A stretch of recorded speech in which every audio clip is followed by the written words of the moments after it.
Започна увидот во пожарената фабрика во Виница. Јавен обвинител од основното јавно обвинителство Кочани ќе работи на случајот по настанатиот пожар во фабриката Мак Прогрес Винчини во Виница.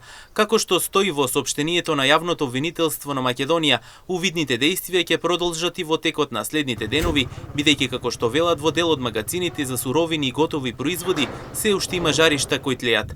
Истовремено се поставени противпожарни возила за заштита на плинската станица, која не беше зафатена од огнот.